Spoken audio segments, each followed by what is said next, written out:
Hello বন্ধুরা, কেমন আছো? আশা করছি সকালেই ভালো আছো। আজকে আমি আরেকটি নতুন ভিডিও নিয়ে তোমাদের কাছে হাজির হলাম।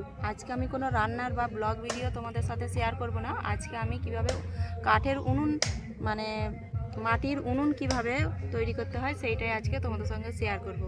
কেননা এই আজকালের পরিস্থিতিতে গ্যাসের অভাবের জন্য অনেক মা বোনেদের বাড়িতে খুবই রান্নার অসুবিধা চলছে। এই কারণেই আমি আজকে উনুন বানানো তোমাদেরকে দেখাবো। কিভাবে মাটির উনুন কিভাবে তৈরি করতে হয় চলো দেখে নিই। আমি এইরকম একটা কড়াই নিয়েছি, এটা রাজমিস্ত্রিরা ব্যবহার করে সিমেন্ট বালি মাখাবার জন্য। তো আমার বাড়িতে এরকম একটা ছিল, তাই আমি এইটাতেই আজকে তোমাদেরকে বানিয়ে দেখাবো। কেননা এতে বানালে তোমরা যেখানে হোক মানে এটাকে তুলাফেলা করতে পারবে। কড়াইটা আমি প্রথমে একটু ভালো করে ভিজিয়ে নিয়েছিলাম।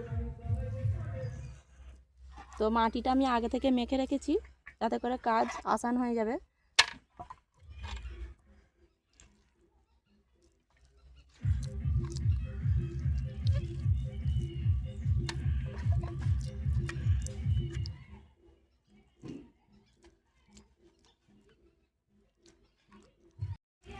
এই মাটিটা শুধুমাত্র আমি শুকনো মাটিকে পানির মধ্যে ভিজিয়ে রেখেছিলাম। এর মধ্যে আমি কিছু ব্যবহার করিনি, না খড় না ঘাস বা অন্য কিছু, শুধুমাত্র এতে মাটি আছে।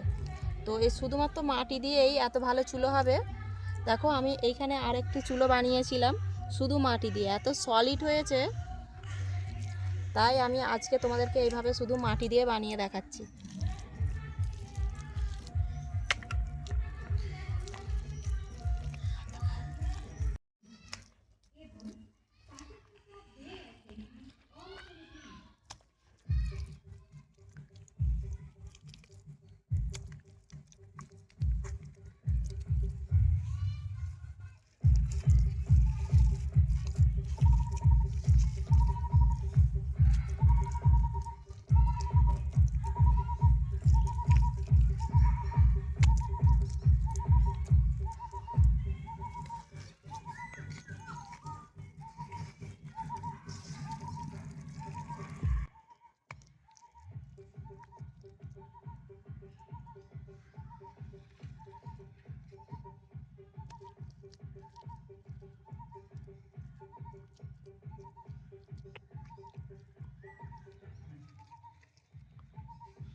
এইভাবে পুরো কাদা দিয়ে আমি এইভাবে গোল করে রেখে দেবো একটা দিন। তারপর আর একটা দিন আমি আর একটু মাটি ধরাবো। তারপর 3 দিনের মাথায় আমার পুরো চুলো কমপ্লিট হয়ে যাবে। তারপর আরও 3টে দিন আমাকে চুলোটা রোদে দিয়ে শুকিয়ে নিলেই আমার চুলো রেডি হয়ে যাবে। একসাথে কাদা দিলে চুলোটার মধ্যে ফাঁদ ধরবে, চুলোটা ভালো হবে না, ভেঙে যেতে পারে। তাই আমি একটু একটু করে রোজ একটু একটু করে চুলোটাকে আমি বানিয়ে নেব। আজকে এই পর্যন্তই, এতটা কাজ করে আমি রেখে দেব। আবার কালকে আমি ঠিক এখান থেকেই কাজ আবার শুরু করব। এইভাবে রোজ রোজ একটু একটু করে কাদা ধরিয়ে নিলে চুলোটা ফাটবেও না এবং ভাঙবেও না, খুব সলিড তৈরি হবে।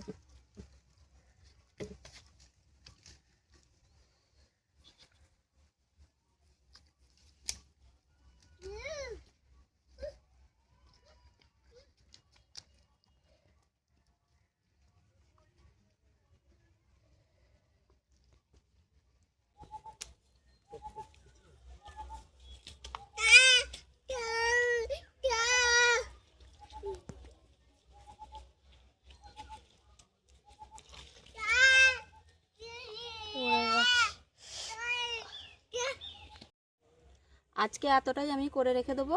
আবার কালকে এর উপরে আবার দরকার হলে কাদা দেবো, না হলে ফিনিশিং করে নেব। তো একটু একটু করে আমি প্রতিদিন একটু একটু করে এতে কাজ করব। আজকে আমার চুলো তৈরির 3য় দিন চলছে। তো আমি এবার চুলোটা দরজা জানালা কেটে নেব। তাহলে চলো দরজা জানালা কীভাবে কাটতে হয় দেখে নিই। দেখো চুলোটা অনেকটাই শক্ত হয়ে গেছে। আর চুলোর হাইটটা আমি অনেকটা উঁচু করেছি। কেন এতটা উঁচু করেছি সেটা তোমাদের ভিডিওর শেষের দিকে বলে দেব।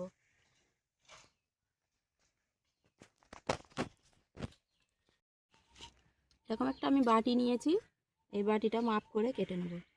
তো বাটিটা নিচের দিকে এতটা ঝুলছে, আমি শুধু এর মাথা অর্ধেকটা, বাটির অর্ধেকটা থেকে আমি দরজাটা তৈরি করে নেব।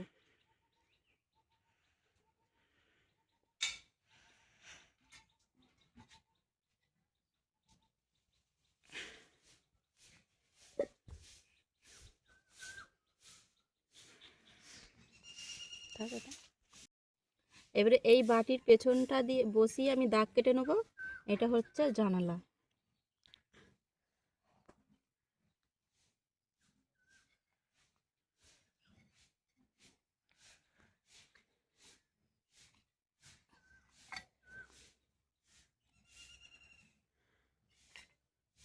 এই রকম দাগ আমি 3টে দিকে কেটে নেব। এই যে এখানে একটা দাগ, মিডিলে একটা দাগ, আর এই পাশে একটা দাগ, 3টে, একটা চুলো 3টে জানালা। এবার এর থেকে আমি মাটিটা কেটে কেটে বার করে নেব। প্রথমে দরজাটা তৈরি করে নিই।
এবার উনানের এই সাইডটা কেটে নেব। সাইডে যে জানালা করেছি সেই জানালাটা কেটে নেব।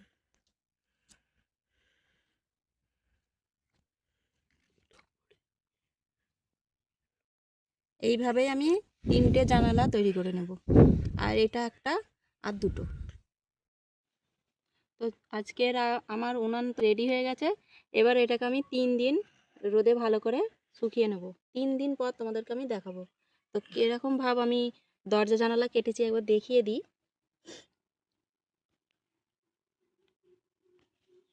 তো ভিতরটা এইরকম দেখতে, আর বাইরেটা এইগুলো সব জানালা, আর এটা হলো দরজা।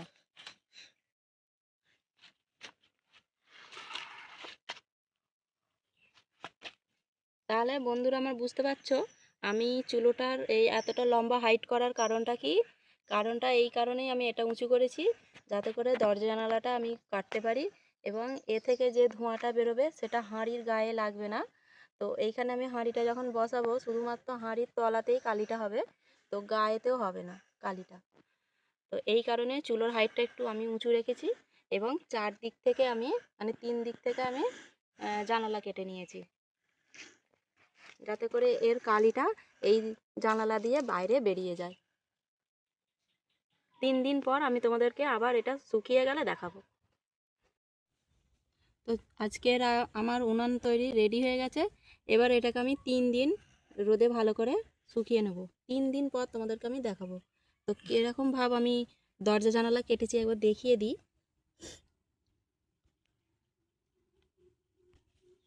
তো ভিতরটা এইরকম দেখতে, আর বাইরেটা এইগুলো সব জানালা, আর এটা হলো দরজা।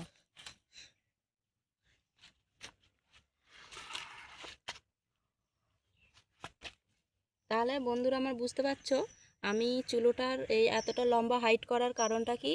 কারণটা এই কারণেই আমি এটা উঁচু করেছি, যাতে করে দরজা জানালাটা আমি কাটতে পারি এবং এ থেকে যে ধোঁয়াটা বেরোবে সেটা হাঁড়ির গায়ে লাগবে না। তো তো এইখানে আমি হাঁড়িটা যখন বসাবো শুধুমাত্র হাঁড়ির তলাতেই কালিটা হবে, তো গায়েতেও হবে না কালিটা। তো এই কারণে চুলোর হাইটটা একটু আমি উঁচু রেখেছি এবং 4 দিক থেকে আমি মানে 3 দিক থেকে আমি জানালা কেটে নিয়েছি, যাতে করে এর কালিটা এই জানালা দিয়ে বাইরে বেরিয়ে যায়। 3 দিন পর আমি তোমাদেরকে আবার এটা শুকিয়ে গেলে দেখাবো।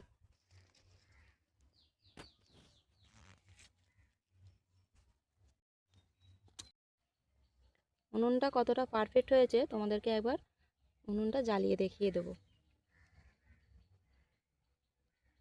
তো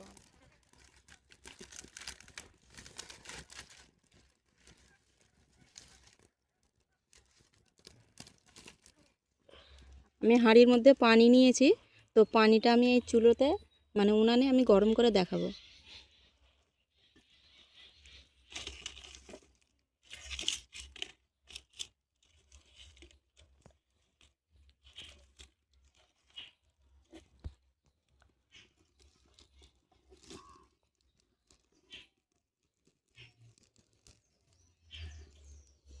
তো এই যে জানালাগুলো আমি কেটেছিলাম, তো এই জানালা দিয়ে চুলোর যে বাকি যে ধোঁয়াটা তৈরি হয়, চুলো উনানের ভেতরে যে ধোঁয়া তৈরি হয় সেটাই জানালা দিয়ে বেরিয়ে যাবে।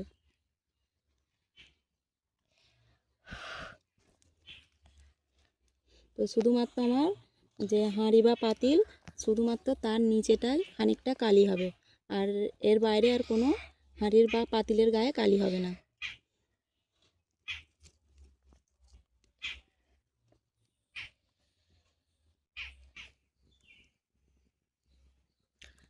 তো আমার উনুন তো খুব দারুণ জ্বলছে। তো দুর্যোগের দিনের কথা ভেবে যদি আমরা এইভাবে বাড়িতে এইরকম একটা ছোট্ট করে উনুন বানিয়ে রাখি, তো অনেক কাজে হেল্প হয় এবং কোনো দুর্যোগ আসলে আমরা সেই সময় এই উনুনটা বার করে অনায়াসে রাঁধতে পারি। তো রান্নাবান্না করতে তো মেয়েদেরকে হয়, তো অনেক সময় অনেক রকমের ঝক্কি ঝামেলা সংসারে এসে পড়ে। তো সেই সব কথা মাথায় রেখে আমরা যদি এইভাবে এরকম ছোট চুলো একটা মানে উনুন একটা যদি বাড়িতে বানিয়ে রাখি, তো আমার মনে হয় খুবই কাজে লাগবে। তো আজকের উনুনের ভিডিও তোমাদের কেমন লাগলো অবশ্যই আমার প্রিয় বন্ধুরা কমেন্ট করে জানাবে, এবং ভালো লাগলে লাইক করবে এবং শেয়ার করতে ভুলবে না, এবং অবশ্যই আমার চ্যানেলটিকে সাবস্ক্রাইব করে রাখবে, যাতে করে আমার নতুন নতুন ভিডিওর দেওয়ার সঙ্গে সঙ্গে তোমাদের কাছে সবার প্রথমে নোটিফিকেশান পৌঁছে যায়। এবং সাবস্ক্রাইব করার সঙ্গে সঙ্গে তোমরা পাশে থাকা বেল বাটনটি অবশ্যই অন করে রাখবে।